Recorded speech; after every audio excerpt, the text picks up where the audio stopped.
عباس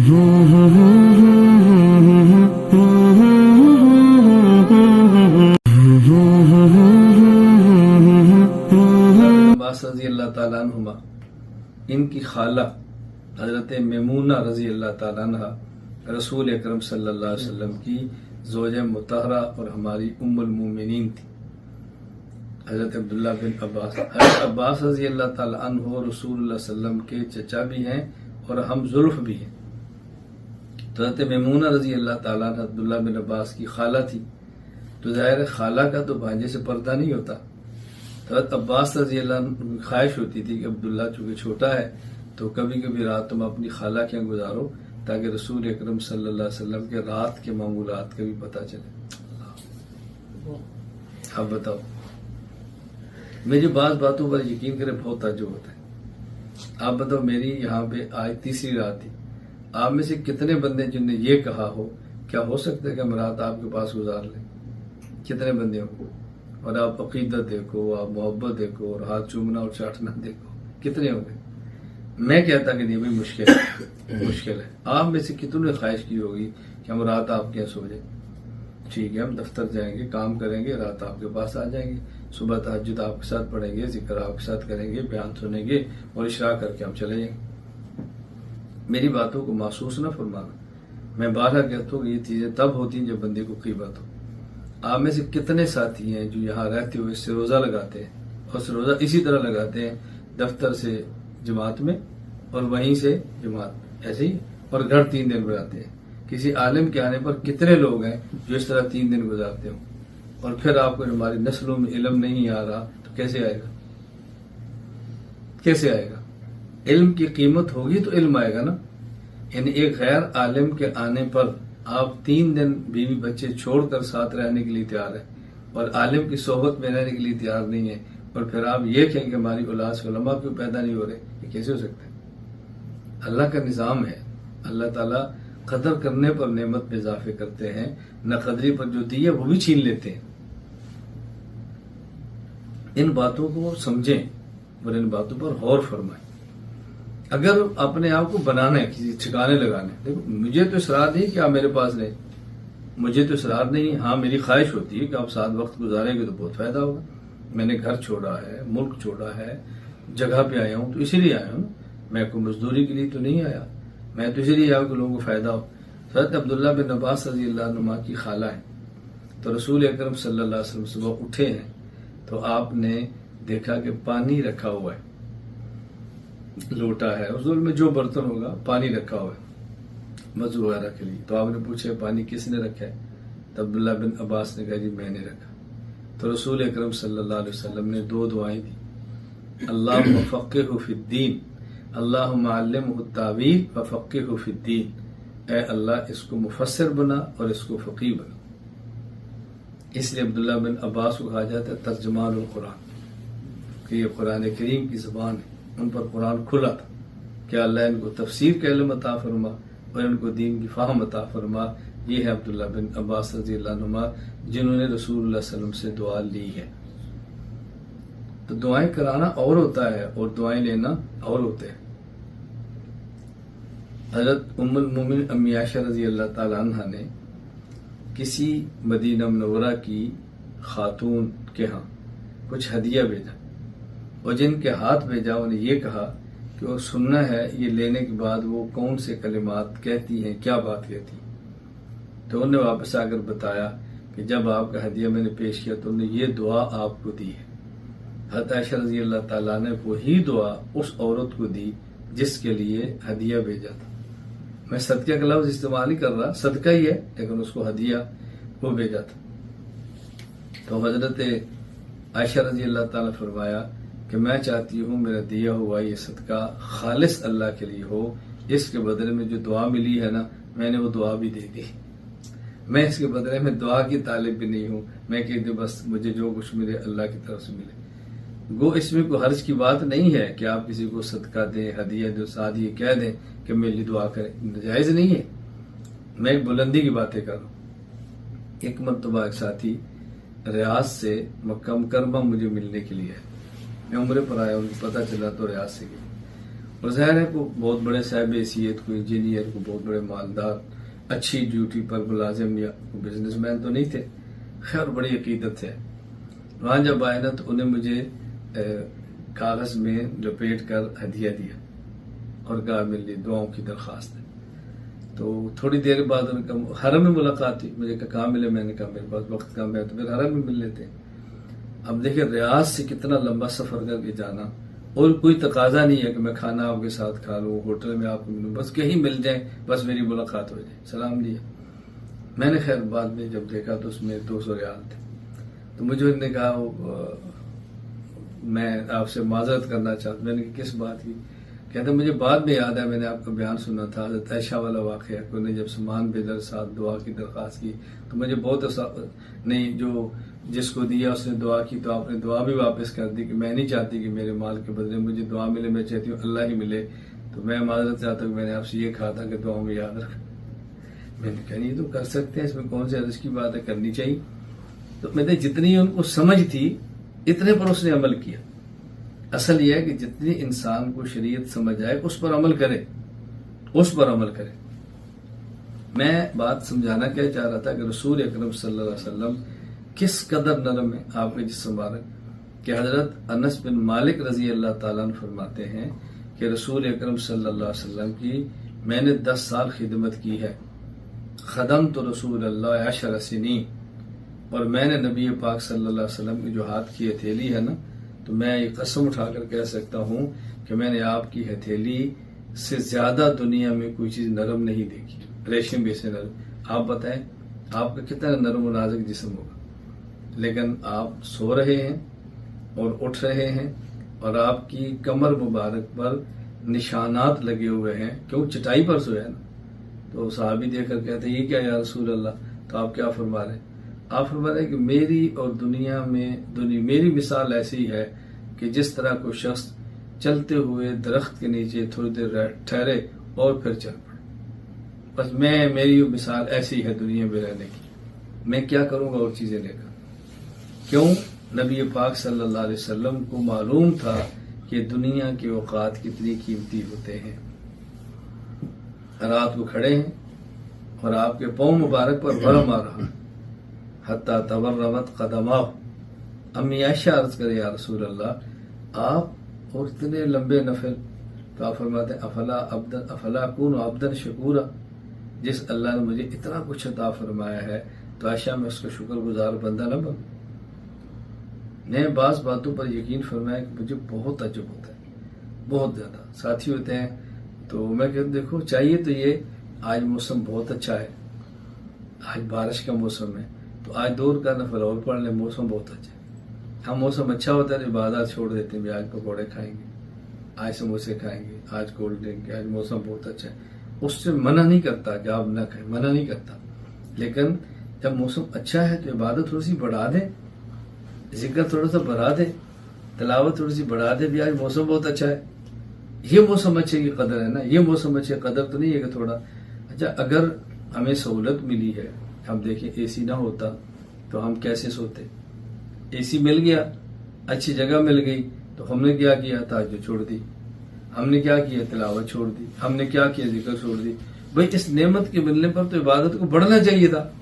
لئن شکرتم لازیدنکم، اللہ اور دیتا. تو ہمیں جب کوئی نعمت ملتی ہے اس نعمت کے ملنے پر ہماری عبادات میں کمی آنا شروع ہو جاتی. کس قدر ہم نالائق ہیں. اللہ تعالیٰ ہمیں محفوظ فرمائے اور اللہ تعالیٰ ہمیں معاف فرمائے. تو وقت بہت قیمتی ہے اس وقت. لیکن میں حیران ہوں کچھ ایسی باتیں اٹھا کر، کوئی عام ایسی کوئی 1-2 بات اٹھا کر، کوئی آدھی کوئی ادھر سے کوئی ادھر سے لے کر پیغمبر کریم صلی اللہ علیہ وسلم کے صحابہ پر اعتراضات شروع کر دیا جاتے ہیں. رسالت مآب علیہ السلام کی جماعت پر بات کرنا شروع کر دیتے ہیں. اور کہاں ظلم تو یہ ہوتا ہے کہ پیغمبر کی جماعت میں اہل بیت کو آدھا آدھا کر دیا جاتا ہے. میں ایک جملہ کہتا ہوں سمجھنے کے لیے. اہل بیت کا کیا معنی ہے؟ یہ 2 لفظ ہیں، ایک لفظ اہل، ایک لفظ بیت. ان کا الگ الگ ترجمہ لکھ لیں، مطلب سمجھ آ جائے گا. دنیا میں کئی جگہ ہم اہل کا لفظ بولتے ہیں. اہل تاریخ، اہل تفسیر، اہل قلم، اہل عقل، اہل رائے، اہل علاقہ، اہل محلہ کہتے ہیں نہیں کہتے؟ کیا معنی ہوتا ہے؟ اہل تفسیر کیا معنی؟ تفسیر والے. اہل تاریخ، تاریخ والے ہے یا نہیں ہے؟ اہل قلم، صحافی، قلم والے. اہل علاقہ، رہنے والے. تو اہل بیت کیا معنی؟ گھر والے. ترجمہ تو کر لو. اہل بیت گھر والے، لیکن ترجمہ پورا نہیں کرتے. گھر والے کا جو لفظ ہے، اگر بندہ کوارا ہو تو ماں بھی گھر والوں میں شامل، بہن بھی گھر والوں میں شامل، باقی بھی گھر والوں میں شامل. اگر بندہ شادی شدہ ہو، ماں بہن بھی شامل، بیوی بھی شامل. یہ نہیں دیکھا جاتا. جب رسالت مآب پر اہل بیت کی آیت اتری ہے، سورت نمبر 33 سورت احزاب آیت نمبر 33 22ویں پارے کا پہلا صفحہ، رب کریم فرماتے ہیں انما یرید اللہ لیذہب عنکم الرجس اہل البیت ویطہرکم تطہیرا. اللہ کا ارادہ یہ ہے اے نبی کے گھر والوں، تمہیں پلیتی سے پاک کر کے صاف ستھرا بنا دے. میں سوال کرتا ہوں، یہ کس سن میں اتری ہے؟ کب نازل ہوئی ہے؟ کس سن میں نازل ہوئی ہے؟ رسالت مآب پر اہل بیت کا لفظ کب اترا؟ مفہوم بتا دیں. حضور کی عمر کتنی تھی؟ سن بتا دیں. کیا کوارے وقت اترا ہے؟ کہتے ہیں جی نہیں، سن 9 ہجری میں اترا. پیغمبر کا انتقال کب ہوا؟ کہتے ہیں سن 11 ہجری میں. میں نے کہا پتہ چلا حضور پاک کی 61 سال عمر تھی جب اہل بیت کی آیت اتری. جی ہاں، 61 سال میں تو پیغمبر کریم کی ساری شادیاں ہو چکی تھی. بتاؤ پھر اہل بیت میں نبی کی بیویوں کو تم شامل کیوں نہیں کرتے؟ میں سوال کرتا ہوں. کیا بات ہے. پیغمبر کریم کی اہل بیت، شادی شدہ آدمی کہے میرے ساتھ گھر والے ہیں، مطلب کیا ہوتا ہے؟ بیوی نہیں ہے یار. کوارا کہنا میرے ساتھ گھر والے ہیں تو بہن ہے یا اماں ہے، اوکے. لیکن ایک شادی شدہ کے لیے اہل بیت ہو تو کیا مانا؟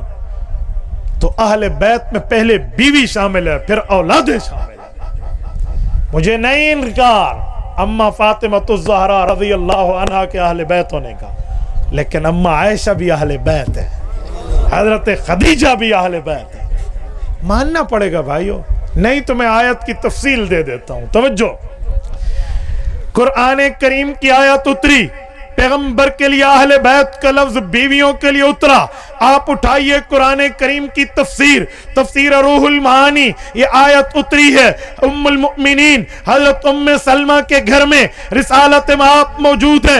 حضور اقدس صلی اللہ علیہ وسلم پہ اہل بیت کے مقام و مرتبے، درجے حیثیت کی آیت بتانے کے لیے انما یرید اللہ لیذہب عنکم الرجس اہل البیت ویطہرکم تطہیرا نازل ہوئی ہے. حضور پاک علیہ السلام کی بیویاں اس آیت سے اہل بیت بن گئی.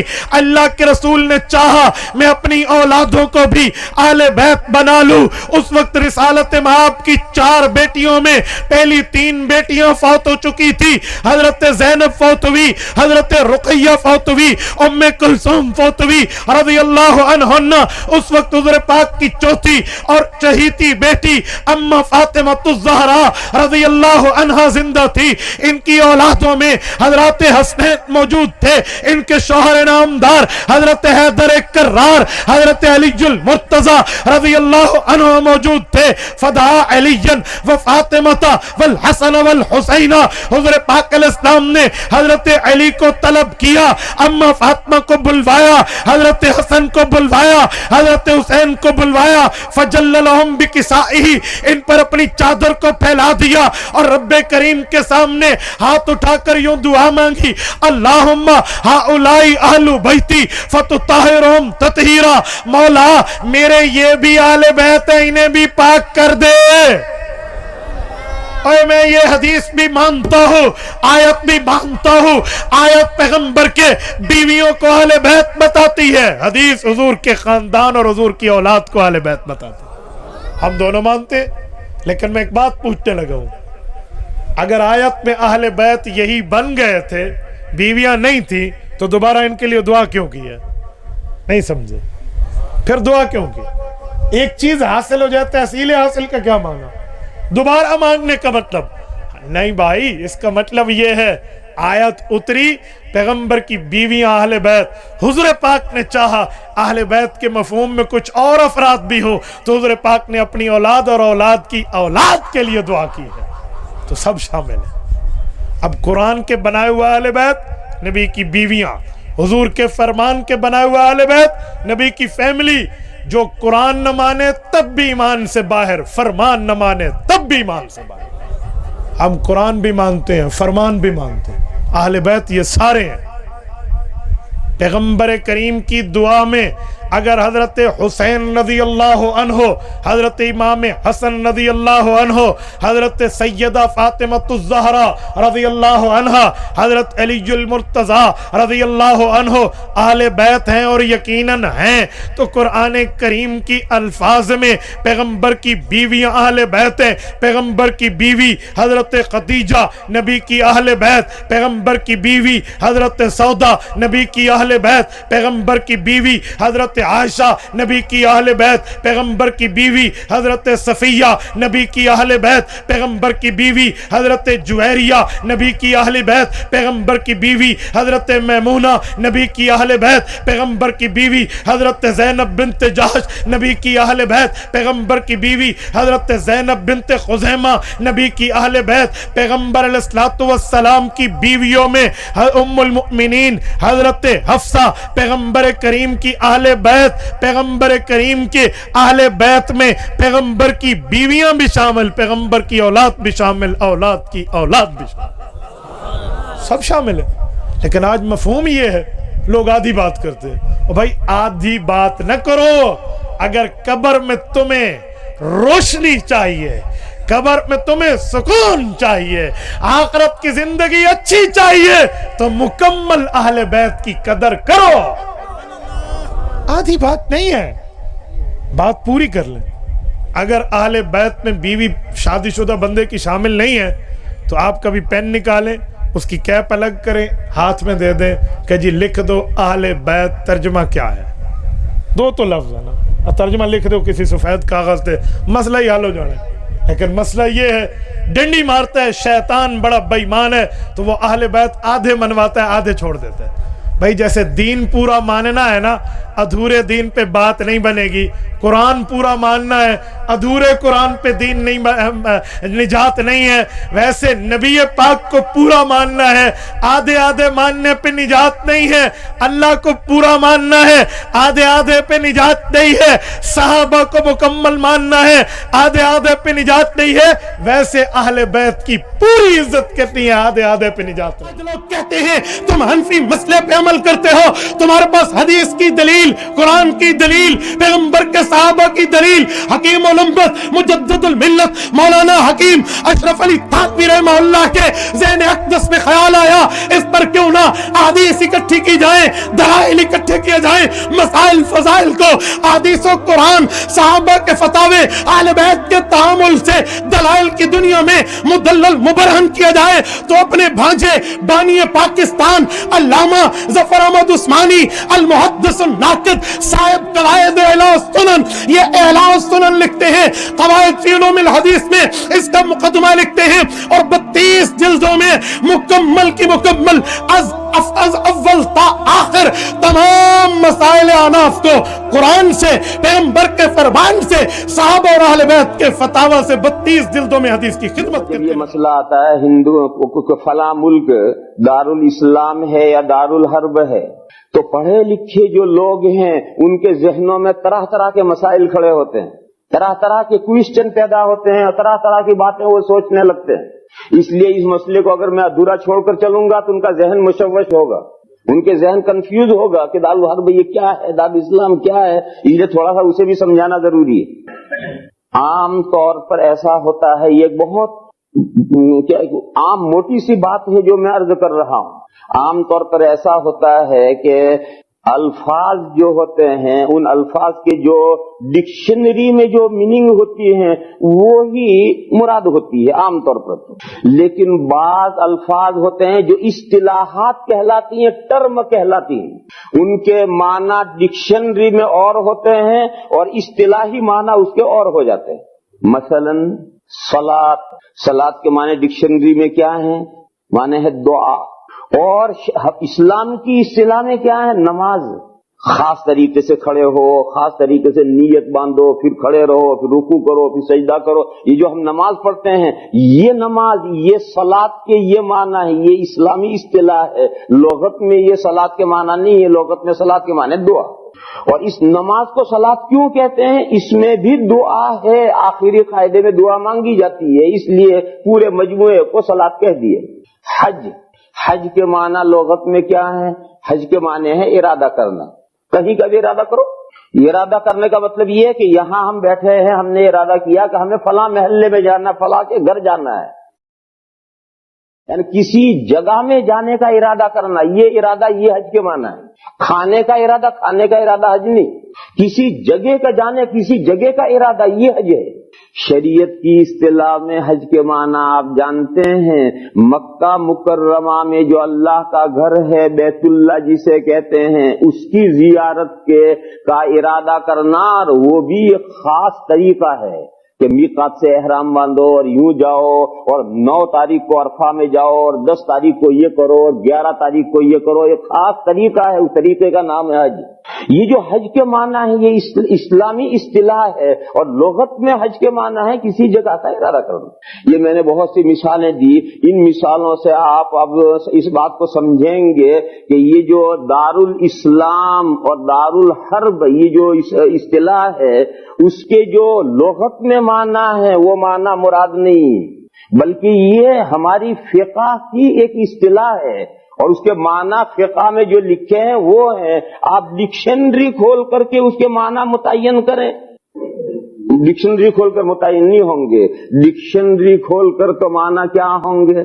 دارالاسلام معنی اسلام کا گھر، دار معنی ہوم، اسلام کا گھر، اسلام کا گھر کہو، یعنی اسلام کا گھر یعنی وہ کنٹری جہاں 100% اسلام کا قانون نافذ ہو، جہاں ہر شخص اسلام پر مکمل عمل کرنے والا ہو، کوئی اس کے خلاف ہی نہ، کوئی غیر مسلم اس کنٹری میں ہو ہی نہ، اس کنٹری میں ہر ایک مسلمان ہو، اور ہر مسلمان بھی دین اسلام پر مکمل عمل کرنے والا ہو، وہ دارالاسلام ہے۔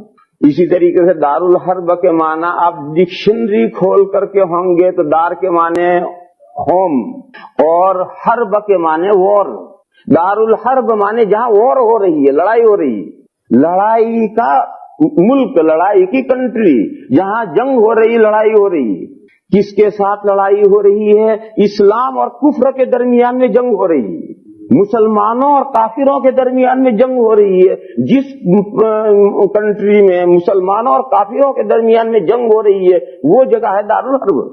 یہ معنی جو ہم نے کیے ہیں یہ تو ڈکشنری کھول کر معنی کیے ہیں، مگر میرے بزرگوں اور بھائیوں یہ ڈکشنری سے متعین کرنے کے یہ لفظ نہیں ہے، یہ تو ہماری فقہ کی اصطلاحات ہیں، ٹرم ہے، لہذا ان کے معنی ڈکشنری میں سے طے نہیں ہوں گے، بلکہ ہماری فقہ میں دیکھیں گے، جیسے حج کے معنی وہاں سے دیکھیں گے، صلاۃ کے معنی فقہ میں دیکھیں گے، زکوٰۃ کے معنی فقہ میں دیکھیں گے، صوم کے معنی فقہ میں دیکھیں گے۔ اسی طریقے پر دارالاسلام کے معنی بھی فقہ میں دیکھیں گے، دارالحرب کے معنی بھی فقہ میں دیکھیں گے، لغت میں اور ڈکشنری میں نہیں دیکھیں گے۔ یہ میں تفصیل کیوں کر رہا ہوں؟ ہمارے بہت سے بھائیوں کو جب دارالحرب لفظ سنتے ہیں تو فوراً ان کے ذہن میں یہ آتا ہے کہ جہاں جو وار ہو رہی ہو، ہندو مسلم رائٹ ہو رہا اور جھگڑا ہو رہا، بس وہی دارالحرب ہو سکتا ہے، اور جہاں کوئی جھگڑا اور رائٹ اور کوئی وار نہیں ہے وہ دارالحرب کیسے؟ یہ جو ہمارے بھائی سوچنے لگتے ہیں وہ ڈکشنری سے معنی متعین کرتے ہیں، حالانکہ جتنے ٹرم ہوتے ہیں، اصطلاحات ہوتی ہیں، کسی اصطلاح کے معنی ڈکشنری سے متعین نہیں ہوتے۔ فقہ میں دارالاسلام کہتے ہیں اس ملک کو جہاں اقتدار اعلی مسلمانوں کے پاس ہو، وہ دارالاسلام، چاہے وہاں صرف مسلمان رہتے ہوں چاہے مسلمانوں کے ساتھ نن مسلم بھی رہتے ہوں، چاہے دنیا کی سارے ہی غیر مسلم وہاں بستے ہوں، چاہے وہاں پارلیمنٹری حکومت ہو، چاہے وہاں کنگڈم ہو، چاہے وہاں ریپبلک ہو، چاہے حکومت کا کوئی طریقہ ہو، اقتدار اعلیٰ یعنی سوورنٹی یہ مسلمانوں کے پاس ہو، بس وہ دارالاسلام ہے۔ ہمارا پاکستان ہے، ہمارا بنگلہ دیش ہے اور ہمارا انڈیا ہے۔ آپ ڈھاکے میں گھومیے، دلی میں گھومیے اور لاہور میں یا کراچی میں گھومیے، آپ کو کوئی خاص فرق نظر نہیں آئے گا۔ مغرب کی جب اذان ہوگی تو جو صورتحال منظر آپ کو دہلی میں نظر آئے گا وہی ڈھاکے میں نظر آئے گا، وہی لاہور میں اور کراچی میں نظر آئے گا۔ کہ جب مغرب کی اذان ہوگی تو کچھ لوگ ہوں گے جو فوراً مسجدوں کی طرف متوجہ ہوں گے، باقی سڑک کے اوپر ٹریفک چل رہی ہے، ٹریفک پر کوئی اثر نہیں پڑتا کہ مغرب کی اذان ہو گئی ایک دم ٹریفک رک جانی چاہیے اور سب لوگ مسجدوں میں بھر جانے چاہیے۔ نہیں ہوگا ایسا، دلی میں بھی نہیں ہوگا، ڈھاکے میں بھی نہیں ہوگا، لاہور میں بھی نہیں ہوگا، کراچی میں بھی نہیں ہوگا۔ میں سب جگہ دیکھ کر آیا ہوں، کوئی فرق نہیں پڑتا۔ کچھ اللہ کے بندے ہیں جو دلی میں بھی اللہ اکبر سنتے ہی ایک دم بھاگتے ہیں مسجدوں کی طرف۔ ڈھاکے میں بھی میں نے دیکھا کہ کچھ لوگ ہیں ایک دم بھاگتے ہیں، پاکستان میں بھی دیکھا کہ سب لوگ بھاگتے ہیں، اور باقی وہی جو صورتحال تینوں ملکوں کی یکساں۔ تو مدار اس پر نہیں ہے کہ اسلام پر عمل کرنے والے کتنے ہیں، اس پر مدار نہیں ہے۔ مدار اس پر یہ ہے کہ اقتدار اعلیٰ کس کے پاس ہے۔ ظاہر ہے پاکستان میں اقتدار اعلیٰ مسلمانوں کے پاس ہے، اگرچہ وہاں ہندو بھی رہتے ہیں، عیسائی بھی رہتے ہیں اور معلوم نہیں کون سی اقوام رہتی ہوں گی، لیکن پاکستان میں اور بنگلہ دیش میں اقتدار اعلیٰ مسلمانوں کے پاس میں ہے۔ اور ہندوستان میں اقتدار اعلیٰ مسلمانوں کے پاس نہیں ہے۔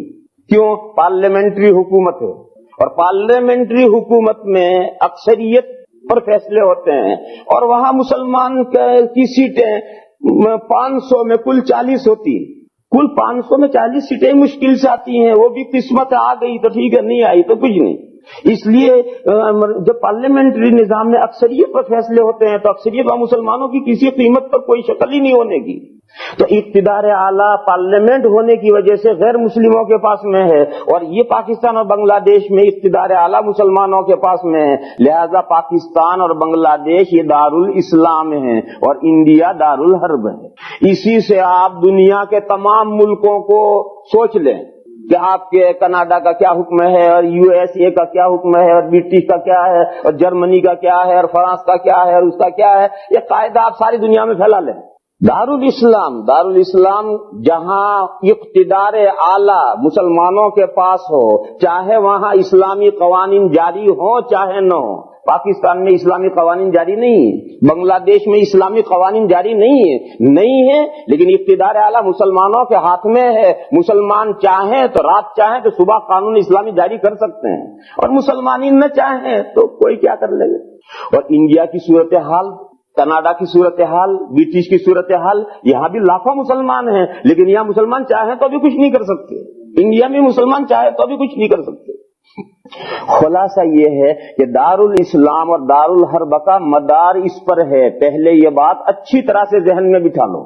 اب آپ غور کیجئے، ہندوستان پر نام کا بادشاہ، ربڑ کی مہر کس کی ہے؟ مغل بادشاہ، ملک بادشاہ سلامت کا، مگر وہ ملک بادشاہ سلامت کا تو لال قلعے کے اندر ہے۔ لال قلعے سے باہر جو سڑک جا رہی ہے، اس سڑک پر جو ٹریفک قانون ہے اس میں مغل بادشاہ کا قانون نہیں چلے گا، اس میں ایسٹ انڈیا کمپنی کا قانون چلے گا۔ تو جب پورے ملک کے اندر ایسٹ انڈیا کمپنی کا قانون چل رہا ہے کہ آرڈر کمپنی بہادر کا، تو ہندوستان پر مغل بادشاہوں کا اقتدار اعلیٰ باقی نہیں رہا۔ جب اقتدار اعلیٰ باقی نہیں رہا تو حضرت شاہ عبدالعزیز صاحب رحمۃ اللہ علیہ نے فتویٰ دیا کہ ہندوستان دارالحرب ہے۔